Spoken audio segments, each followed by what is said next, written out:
US fighter jets have long been the default choice for many Western air forces, but that dominance is now being questioned. In Canada and parts of Europe, countries are starting to rethink their commitment to Lockheed Martin's fifth-generation fighter, the F-35, as Donald Trump's unpredictable administration rattles US allies. Concerns over political disruption and long-term dependence on American technology are making some buyers nervous, prompting a search for European alternatives. Canada and Portugal are leading the charge here, while Germany and Switzerland are also on alert. This raises two important questions. Is a wave of F-35 cancellations coming? And if so, which aircraft could step in to replace them on the order books? France's Rafale is looking like the prime contender, but can the Eurofighter Typhoon or Sweden's Gripen scale up production fast enough to capitalize on the moment? For years, the F-35 has been the undisputed top choice for European air forces looking to revamp their fleets, steadily picking up steam with its stealth capabilities, interoperability, and cutting-edge technology. With over 600 jets ordered or flying in Europe, it remains dominant. But now, for the first time, doubts are creeping in.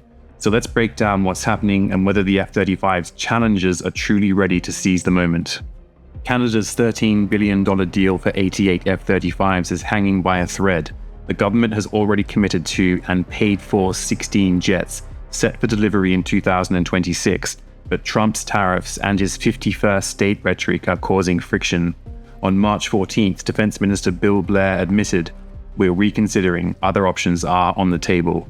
He confirmed that Canada will likely move forward with its initial purchase of 16 F-35s, but is now exploring European alternatives to fulfill its remaining fighter jet requirements. Portugal's position is even shakier. The country never signed for F-35s, despite initial interest in acquiring 36 jets.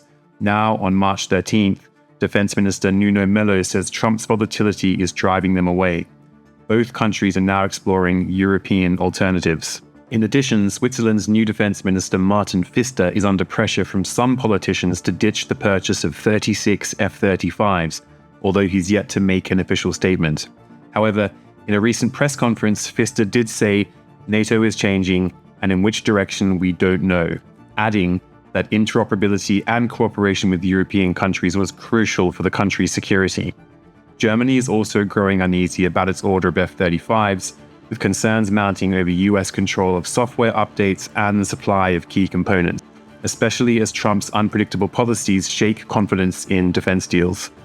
But despite these doubts, many European nations remain committed to the program. Large and growing fleets across the continent, plus new buyers like Romania, suggest the F-35's grip isn't breaking just yet. That said, something fundamental is shifting. Europe's trust in the US as a long-term security partner is no longer a given. But even as this uncertainty spreads, some countries are staying put. Rather than wavering, these nations are doubling down on their F-35 investments.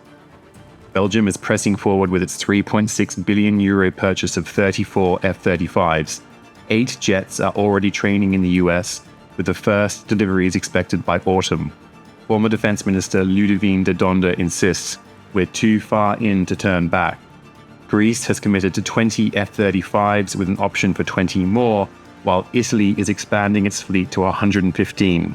Neither country has publicly addressed its F-35 commitment in response to recent events. However, Belgium's Chief of Defense of the Armed Forces, Frederick Bansina, remains confident, pointing to the jet's real-world combat experience. "The F-35 is proving itself in modern wars. Just look at Israel," he said. Meanwhile, Italy is assembling jets in Cameri, and Greece sees the F-35 as a strategic counter to Turkey's growing military ambitions. Unlike Canada and Portugal, these countries have signed contracts, invested billions, and integrated the F-35 into their future defense planning. They aren't going anywhere. But if F-35 cancellations continue, who stands to gain the most? If the F-35 loses its allure among some buyers, the biggest winner may be France's Rafale. The Dassault aviation fighter has been steadily expanding its footprint. 80 jets for the UAE, 54 for Egypt, plus orders from India, Qatar, Greece, Serbia, and Croatia. Now, with Portugal leaning toward a European-built jet and Canada reconsidering its options, the Rafale is in the spotlight. And Dassault isn't just sitting back. Rafale production is surging. In 2024, Dassault delivered 21 aircraft, exceeding its initial target of 20 and marking a steep increase from the 13 delivered in 2023.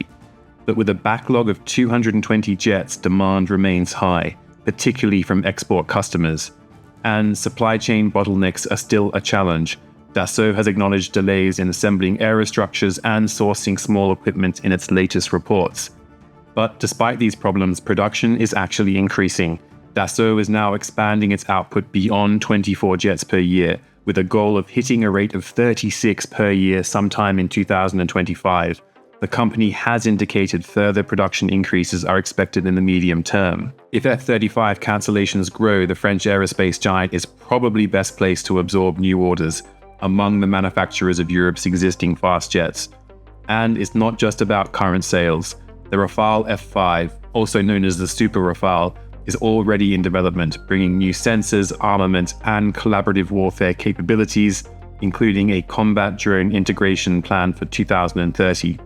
But while the Rafale has momentum, it's not the only contender. Two other European fighters are still in the mix. Saab's Gripen is making a strong play, especially in Canada, where its $85 million price tag and local assembly proposal are big selling points. Saab's Linköping plant is producing about 20 Gripens per year, with capacity to increase to 25, or possibly more, although the company's upper rate of production remains unclear. The Eurofighter Typhoon, meanwhile, is struggling to keep pace.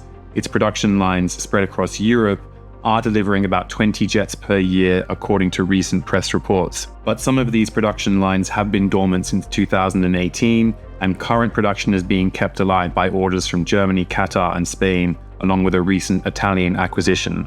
There's talk of ramping up these numbers, but demand isn't there yet. Saudi Arabia and Turkey are both potential buyers, although deals are yet to be finalized for different reasons. It's possible that Eurofighter production could be increased to much higher levels, though it's unclear how long that process could take. For now, Dassault and the Rafale seem to be leading the pack, at least for new buyers in Europe. The global F-35 market is far from in trouble, but for the first time, cracks are forming. Canada is hesitating, Portugal is backing away, and the Germans are expressing their own concerns. Even the Swiss are getting nervous. If more nations start reconsidering their orders, the Rafale is probably the fighter best positioned to capitalize. Production is ramping up, export demand is strong, and its supply chain is more or less fully European. Sweden's Gripen is a contender, but production constraints could be an issue, as is its heavy reliance on US components and systems. The Eurofighter Typhoon, while formidable, lacks momentum and the multi-role offering of the Rafale. The uncertainty surrounding Trump is shaking confidence in US defense deals, and right now, France is the one standing steady.